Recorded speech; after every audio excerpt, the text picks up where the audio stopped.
ख़वातीन और हज़रात को आरिफ किसाना के चैनल पर खुश आमदेद।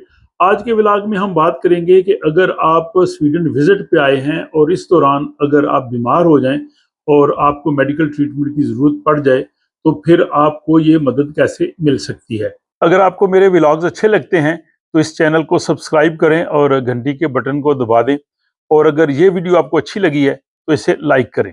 कई अहबाब की तरफ से ये सवाल आया है कि अगर कोई स्वीडन विजिट पे आया है, खा वो इंडिया पाकिस्तान से आया है या किसी दूसरे यूरोपीय ममालिक से या अमेरिका कनाडा से, और इस दौरान अगर अचानक किसी की तबीयत ख़राब हो जाए या उसको इमरजेंसी में हॉस्पिटल जाना पड़े या उसको किसी बीमारी की वजह से डॉक्टर की जो है वो अपॉइंटमेंट चाहिए, तो उसका तरीक़ाकार क्या है। और ये वाकई ही बहुत अहम सवाल है। आज के व्लॉग में हम इसका जो है वो जवाब देंगे। आप जानते हैं कि स्वीडन में जो तिब्बी निज़ाम है ये बहुत मरबूत है और यहाँ पे जो लोग रहते हैं उनको इस हवाले से तमाम किस्म की जो है वो सहूलतें हासिल हैं। लेकिन मसला उस वक्त होता है कि अगर कोई स्वीडन विजिट पे आया है या वो किसी कारोबारी दौरे पे आया है या यूरोपीय ममालिक से भी लोग जो है वो आजकल ज़ाहिर गर्मियों का मौसम है स्वीडन आते हैं, और इस दौरान अगर किसी को अचानक किसी बीमारी की वजह से या हंगामी सूरत हाल की वजह से जो है वो मेडिकल ट्रीटमेंट की ज़रूरत पड़ जाए, डॉक्टर के पास जाना पड़ जाए, तो उसका तरीक़ाकार क्या है।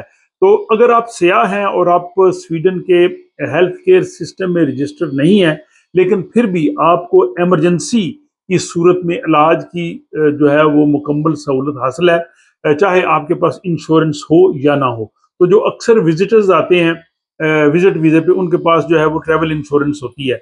लेकिन अगर किसी के पास वो इंश्योरेंस नहीं भी, तो यहाँ का मेडिकल सिस्टम आपको ये इनकार नहीं करेगा कि आपके पास इंश्योरेंस नहीं, हम आपका इलाज नहीं करते। वो आपको इलाज के लिए ले लेंगे। बाकी जो एक्सपेंसेस की बात है वो मैं बाद में करता हूँ।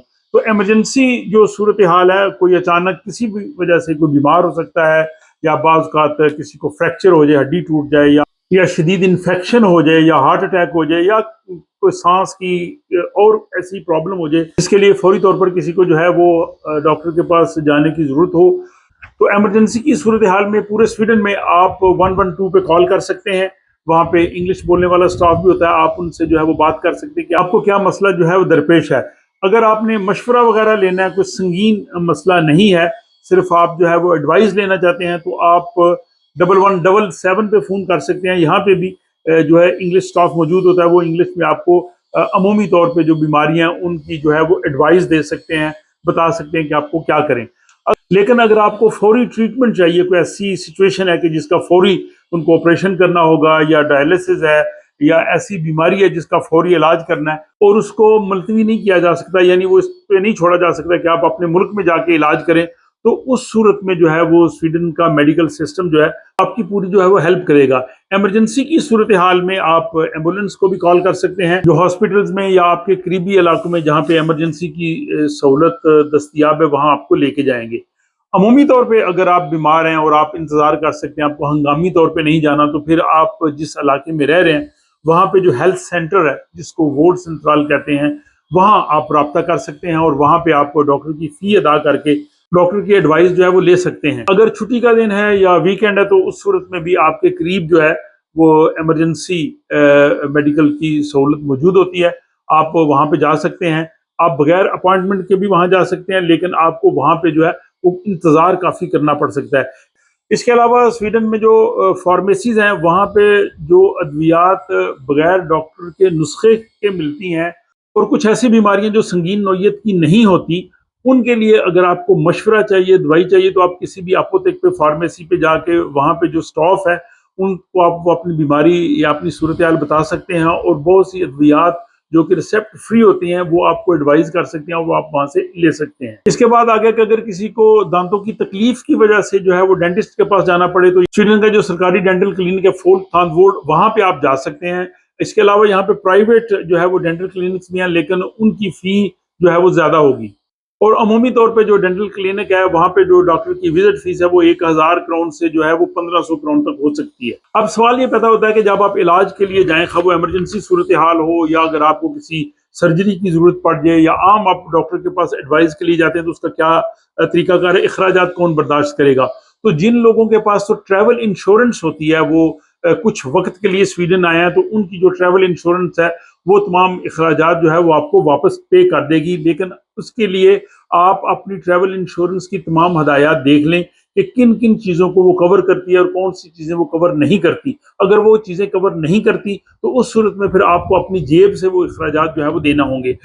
इसके अलावा जो यूरोपीय यूनियन के सिटीजन्स हैं, नॉर्डिक ममालिक के सिटीजन हैं, लग्जमबर्ग और स्विट्जरलैंड के सिटीजन हैं, वो स्वीडन में वही ट्रीटमेंट ले सकते हैं जो यहाँ स्वीडन के शहरी लेते हैं, और उनको वही फीस देना पड़ेगी जो यहाँ के शहरी अदा करते हैं। तो उनके लिए तो बल आसान सिस्टम है, लेकिन उनके पास जो है वो यूरोपियन हेल्थ इंश्योरेंस कार्ड होना ज़रूरी है, ताकि वो जब यहाँ पे जाएं तो वो अपना वो कार्ड दिखाएं, जिसकी वजह से उनको जो है वो तमाम फ़ी वगैरह में जो है वो सहूलत मिल सकेगी।